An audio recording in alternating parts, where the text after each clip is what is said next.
दोस्तों, क्या आपने कभी सोचा है शिव जी का जन्म कैसे हुआ, या क्या वे कभी जन्मे भी थे? क्या शिव ने स्वयं को इस सृष्टि में प्रकट किया?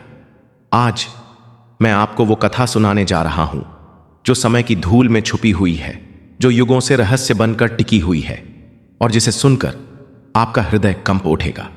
जब न आकाश था, न पृथ्वी, न तारे थे, न चांद, न सूरज, सिर्फ एक अनंत गहरा मौन अंधकार था। लेकिन उस अंधकार में भी एक अदृश्य स्पंदन था, एक ऊर्जा जो महसूस तो होती थी पर जिसे आंखें देख नहीं सकती थीं। फिर अचानक उस मौन को चीरती हुई एक ध्वनि गूंजी, ओम। ब्रह्मांड की पहली और शाश्वत ध्वनि। और जैसे ही ओम की गूंज फैली, अस्तित्व ने अपनी आंखें खोली। उस अंधकार में एक प्रकाश की पहली लपट जली, लेकिन वह कोई साधारण प्रकाश नहीं था। वह थी चेतना की ज्योति, वह थी शिव की ज्योति। यह प्रकाश स्थिर नहीं था, वह रूप बदल रहा था। कभी तेजस्वी युवा, कभी गंभीर तपस्वी, कभी उन्मत्त नर्तक। और फिर शिव ने अपनी पहली सांस ली। उस एक सांस से वायु जन्मी, जीवन की पहली धड़कन गूंजी। पर शिव अकेले थे और अकेलेपन की पीड़ा से उनके हृदय में करुणा फूटी, जिससे जन्म हुआ पालनकर्ता विष्णु का। और फिर विष्णु के नाभि कमल से सृष्टिकर्ता ब्रह्मा प्रकट हुए।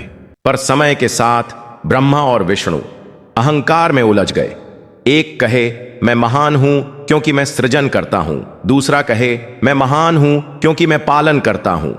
वाद विवाद इतना बढ़ा कि तीनों लोग कांप उठे। समुद्र उफान मारने लगे, पर्वत थरथराने लगे, देव और दानव भय से सहम गए।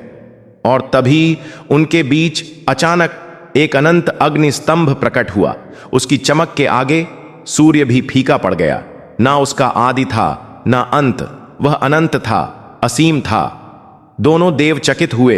विष्णु ने सोचा मैं इसका अंत ढूंढूंगा। ब्रह्मा ने कहा मैं इसका आदि खोजूंगा। विष्णु वराह बने और नीचे की ओर चले। ब्रह्मा हंस बनकर ऊपर उड़ चले। युग बीत गए पर न आदि मिला, न अंत। विष्णु लौट आए और सत्य स्वीकार कर लिया, मैं हार गया, यह मेरी समझ से परे है। पर ब्रह्मा ने अहंकार में झूठ बोल दिया। उन्होंने कहा मैंने इसका आदि देख लिया है, और केतकी के फूल को झूठा साक्षी बना लिया। पर सत्य को छुपाया नहीं जा सकता। अचानक अग्निस्तंभ से एक गर्जना गूंजी, ठहरो!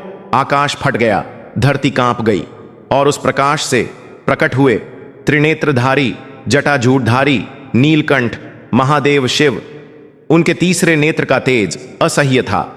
गंगा उनकी जटाओं से बह रही थी, गले में सर्प लिपटा था, हाथ में त्रिशूल और डमरू। उनकी उपस्थिति मात्र से ब्रह्मा और विष्णु नतमस्तक हो गए। शिव ने कहा मैं हूं शिव, मैं वह हूं जिसका न आदि है न अंत। तुम दोनों मेरे अंश हो।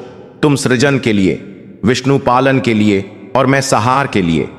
फिर उन्होंने ब्रह्मा को दंड दिया, तुम्हारी पूजा पृथ्वी पर नहीं होगी, और केतकी के फूल को भी तुम मेरे पूजन में कभी नहीं चढ़ोगे। इसके बाद शिव बोले, यह अग्नि स्तंभ मेरा लिंग रूप है, मेरी अनंतता का चिन्ह। मैं न जन्म लेता हूं, न मरता हूं, मैं केवल प्रकट होता हूं। दोस्तों, यही है शिव के जन्म का रहस्य। वो तब जन्म लेते हैं जब हम अपने भीतर से अहंकार मिटाकर करुणा, प्रेम और सत्य को स्थान देते हैं। शिव बाहर नहीं, हमारे भीतर हैं। हर हर महादेव।